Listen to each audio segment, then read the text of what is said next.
Queridos irmãos e irmãs da Casa Espírita Eulália Nogueira, boa noite.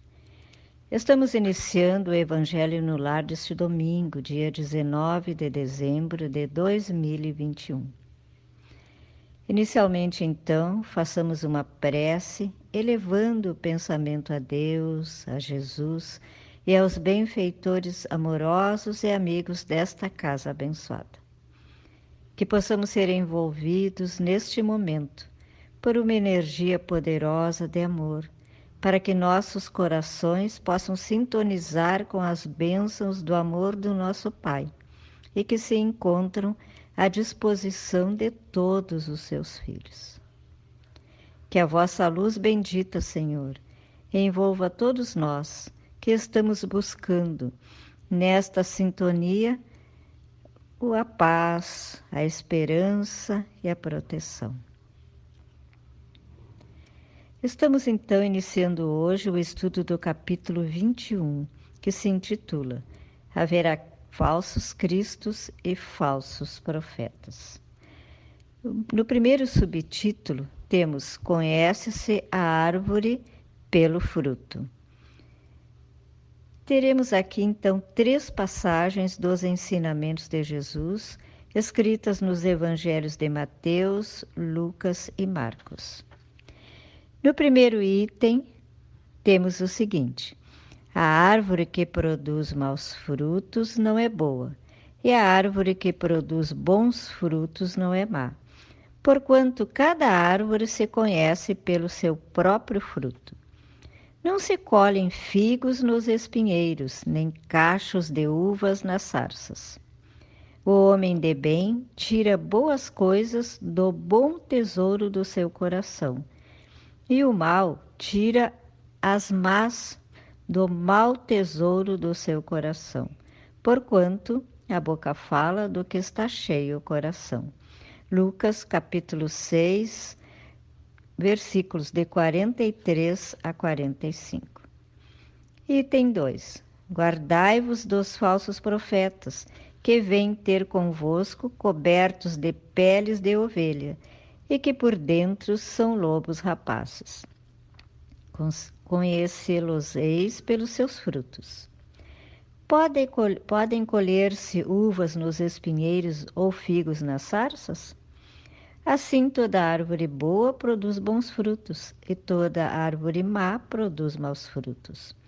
Uma árvore boa não pode produzir frutos maus, e uma árvore má não pode produzir frutos bons. Toda árvore que não produz bons frutos será cortada e lançada ao fogo. Conhecê-la-eis pelos seus frutos. Mateus, capítulo 7, versículos de 15 a 20. Item 3. Tende cuidado para que alguém não vos seduza, porque muitos virão em meu nome dizendo, eu sou o Cristo, e seduzirão a muitos.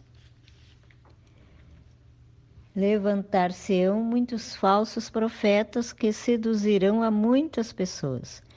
E porque abundará a iniquidade, a caridade de muitos esfriará, mas aquele que perseverar até o fim se salvará. Então, se alguém vos disser, o Cristo está aqui ou está ali, não acrediteis absolutamente, porquanto falsos cristos e falsos profetas se levantarão e farão grandes prodígios e coisas de espantar, ao ponto de seduzirem, se possível, os próprios escolhidos. Mateus, capítulo 24, versículos 4, 5 e 11, e de 13, 23 e 24. Marcos, capítulo 13, versículos 5, 6, 21 e 22. Teremos agora, então, os esclarecimentos iniciais de Allan Kardec neste capítulo e que tem o subtítulo Missão dos Profetas, no item 4. Atribui-se comumente aos profetas o dom de adivinhar o futuro, de sorte que as palavras profecia e predição se tornaram sinônimas. No sentido evangélico, o vocábulo profeta tem mais extensa significação, Disse de todo enviado de Deus com a missão de instruir os homens e de lhes revelar as coisas ocultas e os mistérios da vida espiritual. Pode, pois, um homem ser profeta sem fazer predições. Aquela era a ideia dos judeus ao tempo de Jesus. Daí vem que, quando o levaram à presença do sumo sacerdote Caifás, os escribas e os anciãos reunidos lhe cuspiram no rosto, lhe deram socos e bofetadas, dizendo: Cristo, profetiza para nós e dize quem foi que te bateu. Entretanto, deu-se o caso de haver profetas que tiveram a presciência do futuro, quer por intuição, quer por providencial revelação, a fim de transmitirem avisos aos homens. Tendo-se realizado os acontecimentos preditos, o dom de predizer o futuro foi considerado como um dos atributos da qualidade de profeta. Então, meus amigos, fazendo reflexões sobre este capítulo e estes itens, o que nós devemos entender por profeta? Então, vamos mais uma vez refletir. Em sentido restrito, profeta é aquele que adivinha, que prevê ou prediz o futuro. No Evangelho, entretanto, esse termo tem significação mais extensa, aplicando-se a todos os enviados de Deus com a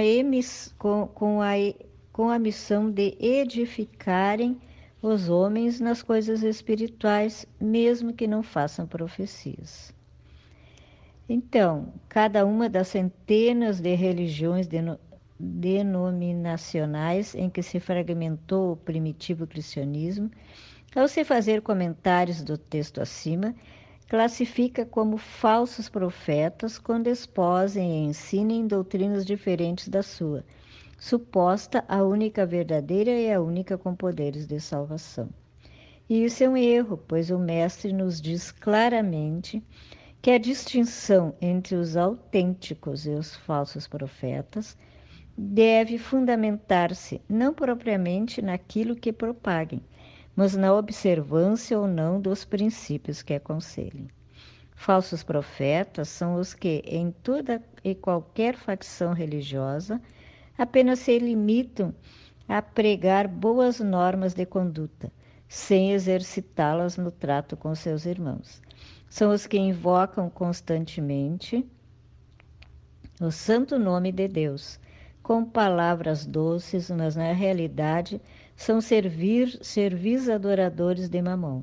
São os que fingem ser mansos, humildes e caridosos, mas que no íntimo são o reverso do que aparentam. E quanto a nós, os espíritas, encontramos no livro o Evangelho por Emmanuel algumas reflexões sobre esse tema.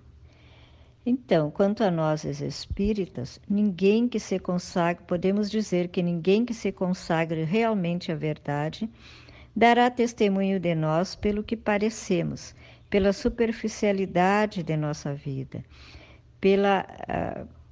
ou de nossas atitudes, ou expressões individuais percebidas ou apreciadas de passagem, mas sim pela profundidade de nossa colaboração no progresso comum, pela importância de nosso concurso no bem geral.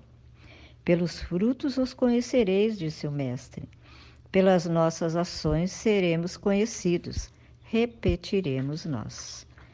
Então, nossas obras são os sinais que endereçamos ao mundo que nos cerca.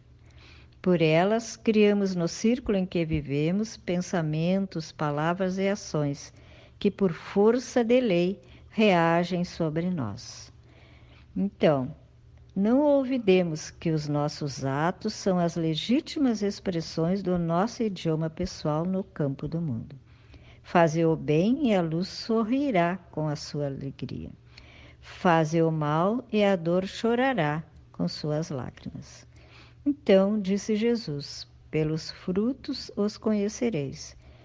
E constantemente os princípios que nos regem a luta, as nossas próprias obras, falarão por nós à frente da humanidade, decretando a nossa ascensão ou nossa queda, nossa bem-aventurança ou nossa aflição.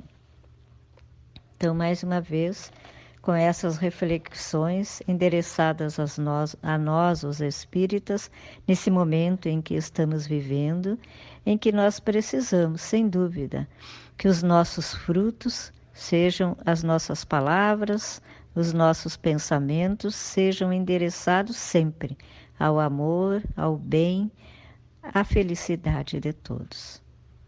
Então, encerrando o nosso trabalho desta noite, nós queremos agradecer mais uma vez aos amigos espirituais que nos sustentam sempre em todas as atividades da Casa Espírita Eulália Nogueira. Pedimos a Jesus, ao nosso Mestre, que possamos todos ser envolvidos em bênçãos de muita proteção, que possamos receber um passe espiritual neste momento, revitalizando nossas forças físicas e espirituais. Que as águas sejam fluidificadas com fluidos de paz e harmonização íntima. Que todos os lares sejam abençoados neste momento. Que os irmãos cujos nomes se encontram escritos no trabalho de hoje possam receber o atendimento necessário. Que todos aqueles que se encontram doentes nos hospitais ou em seus lares possam receber também esse amparo espiritual.